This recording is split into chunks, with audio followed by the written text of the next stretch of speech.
Hello साथियों, मेरे इस चैनल पे आप सभी का स्वागत है। और आज की इस वीडियो में हम बिहार मद्य निषेध के लिए कुछ इंपॉर्टेंट और सिलेक्टेड ज्योग्राफी का क्वेश्चन लेकर के आए हैं। यहाँ से क्वेश्चन हर बार जो है एग्जाम में पूछा जाता है। सीएसबीसी का एग्जाम, जब भी सीएसबीसी एग्जाम कंडक्ट करवाती है तो इस सभी टॉपिक से जरूर क्वेश्चन उठाती है, ज्योग्राफी में खास करके। तो वही सब क्वेश्चन का हम कलेक्शन कर करके और उसके साथ कुछ एक्स्ट्रा फैक्ट इंक्लूड किए हैं ताकि आपको रिविजन करने में आसान हो सके। चलिए शुरू करते हैं पहला क्वेश्चन से। निम्नलिखित में से कौन सा राज्य जो है म्यांमार के साथ सीमा साझा नहीं करती है। देखिए क्वेश्चन है कि म्यांमार के साथ सीमा कौन सी भारत के राज्य जो है साझा नहीं करती है। तो हम यहाँ पे बताते हैं कि म्यांमार के साथ कौन कौन राज्य जो है सीमा साझा करती है। तो उसके अलावा जो भी ऑप्शन है आप टिक कर लीजिएगा। तो देखिए म्यांमार के साथ भारत के जो है राज्य अरुणाचल प्रदेश, नागालैंड, मणिपुर और मिजोरम, ये चार राज्य जो है ना वो म्यांमार के साथ बॉर्डर शेयर करती है। कौन कौन? अरुणाचल प्रदेश, नागालैंड, मणिपुर और मिजोरम, याद रखिएगा। और जो भारत और म्यांमार के बीच में जो बॉर्डर है उस बॉर्डर का लगभग लंबाई है 1643 किलोमीटर। तो ये भी फैक्ट याद रखिएगा। इसके अलावा बांग्लादेश के साथ कौन कौन राज्य बॉर्डर शेयर करता है? तो वेस्ट बंगाल, असम, मेघालय, त्रिपुरा और मिजोरम, ये बांग्लादेश के साथ बॉर्डर शेयर करता है। ठीक है, बांग्लादेश के साथ भारत के कौन कौन राज्य बॉर्डर शेयर करता है? तो वेस्ट बंगाल, असम, मेघालय, त्रिपुरा और मिजोरम, याद हो जाएगा। इसके अलावा पाकिस्तान के साथ, तो पाकिस्तान के साथ जो है वो गुजरात, राजस्थान, पंजाब, ये तीन राज्य और 2 केंद्र शासित प्रदेश जम्मू कश्मीर और लद्दाख बॉर्डर शेयर करता है। तो पाकिस्तान के साथ 3 राज्य और 2 केंद्र शासित प्रदेश जो है बॉर्डर शेयर करता है। बांग्लादेश के साथ 5 राज्य, वेस्ट बंगाल, असम, मेघालय, त्रिपुरा और मिजोरम। और म्यांमार के साथ 4 राज्य, अरुणाचल प्रदेश, नागालैंड, मणिपुर, मिजोरम। तो ये सभी फैक्ट याद रखिएगा। कभी कभी क्वेश्चन पूछता है कि भारत के साथ सबसे ज्यादा कौन सा देश अंतर्राष्ट्रीय बॉर्डर शेयर करता है? तो बांग्लादेश। इसके लिए हम ट्रिक भी बता चुके थे बचपन में, एमबीए किया एक ट्रिक था जिसमें सबसे ज्यादा बांग्लादेश, फिर चीन, फिर पाकिस्तान, फिर म्यांमार, ऐसे करके। तो वो ट्रिक आप पुराना वीडियो में देखिएगा तो मेरा पहले से ही करवा चुके हैं बोला क्वेश्चन। ये तीनों आप याद रखिएगा। हम बताएं इसमें म्यांमार के साथ, बांग्लादेश के साथ और पाकिस्तान के साथ। चलिए अगला क्वेश्चन। ये क्वेश्चन तो खैर सीएसबीसी का सबसे फेवरेट क्वेश्चन माना जाता है क्योंकि हर बार एग्जाम में आ जाता है। प्रोजेक्ट टाइगर का शुरुआत कब हुआ था? तो प्रोजेक्ट टाइगर का शुरुआत 1 अप्रैल 1973 को हुआ था। ठीक है, ये प्रोजेक्ट टाइगर का शुरुआत 1 अप्रैल 1973 को किया गया था। उत्तराखंड में एक पार्क है जिसका नाम है जिम कॉर्बेट नेशनल पार्क। ये जिम कॉर्बेट राष्ट्रीय उद्यान है। जिम कॉर्बेट नेशनल पार्क में ही जो है प्रोजेक्ट टाइगर का शुरुआत किया गया था सबसे पहले 1973 में। फैक्ट याद रखिएगा। इसके अलावा प्रोजेक्ट एलिफेंट का शुरुआत कब हुआ था? तो 1992 में हुआ था, झारखंड के सिंहभूम जिले में। प्रोजेक्ट एलिफेंट का शुरुआत कब हुआ था? तो 1992 में।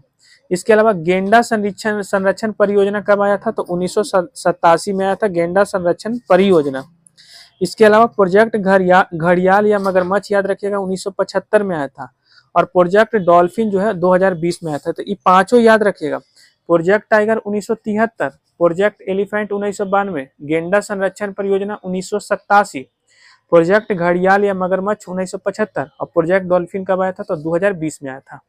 तो सभी फैक्ट याद रखिएगा। चलिए अगले क्वेश्चन की तरफ चलते हैं।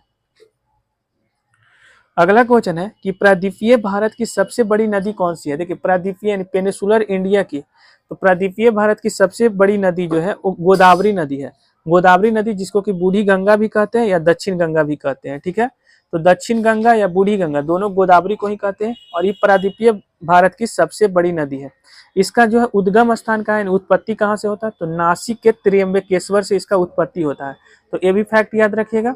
ठीक है, प्रायद्वीपीय भारत की सबसे बड़ी नदी गोदावरी, इसको बूढ़ी गंगा भी कहा जाता है या फिर दक्षिण गंगा भी कहा जाता है। और इसका उत्पत्ति कहाँ से होता है? तो नासिक के त्र्यंबकेश्वर से होती है। इसके अलावा याद रखिएगा कृष्णा का उद्गम स्थान, तो महाराष्ट्र के महाबलेश्वर। ये दोनों क्वेश्चन पूछा गया है। ठीक है, तो याद रखिएगा। चलिए अगले क्वेश्चन की तरफ चलते हैं। कैमूर वन्य जीव अभयारण्य कहाँ पे है? तो नंबर से पता चल रहा है कैमूर। तो कैमूर वन्य जीव अभयारण्य कैमूर या रोहतास में पड़ता है। और इसी कैमूर वन्य जीव अभयारण्य में बिहार का दूसरा टाइगर रिजर्व जो है बनाए जाने का घोषणा किया गया है। यही कैमूर वन्य जीव अभयारण्य में ही बिहार का दूसरा टाइगर रिजर्व बनाया जाएगा। अगर पूछे कि बिहार का पहला टाइगर रिजर्व कहाँ बनाया गया, तो वाल्मीकि टाइगर रिजर्व। ठीक है, और जो कि पश्चिमी चंपारण में पड़ता है। ये भी फैक्ट याद रखिएगा कि जो वाल्मीकि टाइगर रिजर्व या वाल्मीकि राष्ट्रीय उद्यान भारत का एकमात्र राष्ट्रीय उद्यान है, वाल्मीकि राष्ट्रीय उद्यान, जो कि पश्चिमी चंपारण में पड़ता है। और ये कैमूर वन्य जीव अभयारण्य में बिहार का दूसरा टाइगर रिजर्व बनाया जाएगा। भीम बांध वन्य जीव अभयारण्य कहाँ पे पड़ता है, तो मुंगेर में पड़ता है। और याद रखिएगा कांवर ताल झील कहाँ पे पड़ता है, तो बेगूसराय में पड़ता है। तो ये पूरा याद रखिएगा। चलिए नेक्स्ट पेज की तरफ चलते हैं। अगला है कुछ घास का मैदान है जहां से हर बार एग्जाम में क्वेश्चन पूछा जाता है। जैसे पेरियारी, पेरियारी जो है कहाँ के घास का मैदान है, तो यूएसए और कनाडा, यूएसए और अमेरिका और कनाडा के जो घास का मैदान है उसको पेरियारी कहते हैं। पंपास, तो ये अर्जेंटीना के घास का मैदान है, अर्जेंटीना के घास के मैदान को पंपास कहते हैं। और एक है दक्षिण अफ्रीका, तो दक्षिण अफ्रीका के घास के मैदान है इसको वेल्ड कहते हैं। दक्षिण अफ्रीका के जो घास के मैदान है उसको वेल्ड कहते हैं। ऑस्ट्रेलिया के जो घास का मैदान है उसको डाउन्स कहते हैं। और यूरेशिया के जो घास के मैदान है उसको स्टेपी कहते हैं। और न्यूजीलैंड वाला को कैंटबेरी कहते हैं। इसको स्क्रीनशॉट लीजिए और रट जाइए, क्योंकि यहाँ से एक क्वेश्चन दिखेगा आपको, इसको रट जाइएगा, ठीक है। पेरियारी तो यूएसए और कनाडा को, अर्जेंटीना के घास के मैदान को पंपास कहते हैं, दक्षिण अफ्रीका के घास के मैदान को वेल्ड कहते हैं, ऑस्ट्रेलिया के घास के मैदान को डाउन्स कहते हैं, यूरेशिया के स्टेपी कहते हैं और न्यूजीलैंड के कैंटबेरी कहते हैं। चलिए अगले स्लाइड की तरफ चलते हैं। सौरमंडल का सबसे गर्म ग्रह कौन सा है, तो देखिए सौरमंडल का सबसे गर्म ग्रह जो है, गर्म यानी हॉट जो प्लैनेट है वो शुक्र ग्रह है, इसी को इंग्लिश में कहते हैं वेनस। और वेनस को सबसे गर्म ग्रह कहा गया है। इसका उपनाम कभी कभी पूछ जाता है कि शुक्र का उपनाम क्या है, तो भोर का तारा, सांझ का तारा या पृथ्वी का जुड़वा बहन। तीनों के तीनों जो है शुक्र को ही कहा जाता है। भोर का तारा, सांझ का तारा, पृथ्वी का जुड़वा बहन, कुछ पूछ देवे सबका सब आंसर क्या होगा, तो वेनस ही होगा। याद हो गया होगा।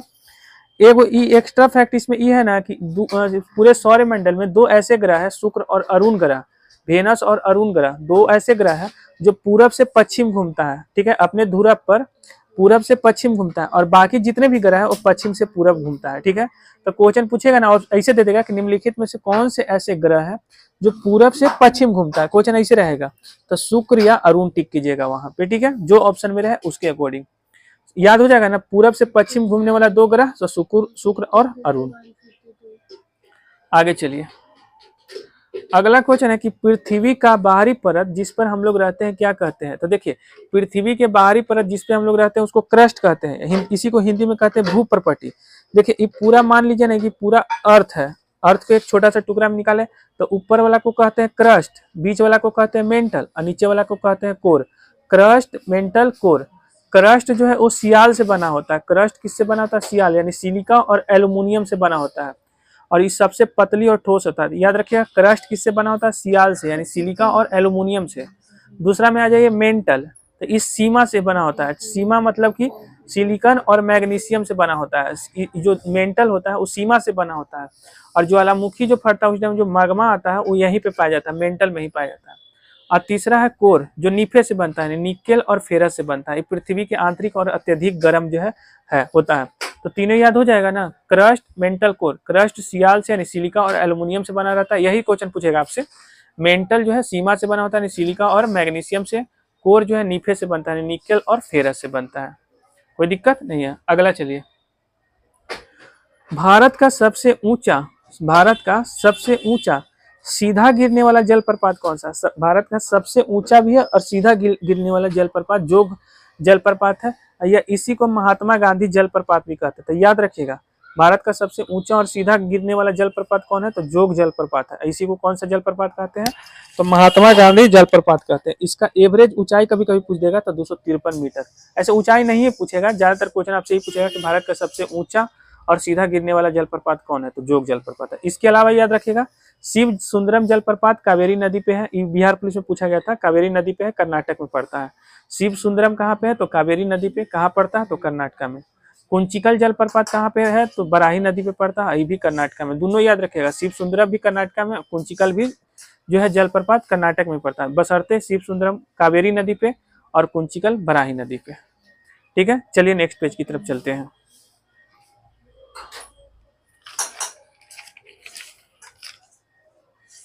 ई वाला स्लाइड हो गया, ई वाला स्लाइड की तरफ चलिए। इसमें जो भी क्वेश्चन शामिल किया सब इंपॉर्टेंट और वीवीआई और सबसे क्वेश्चन पूछा गया है।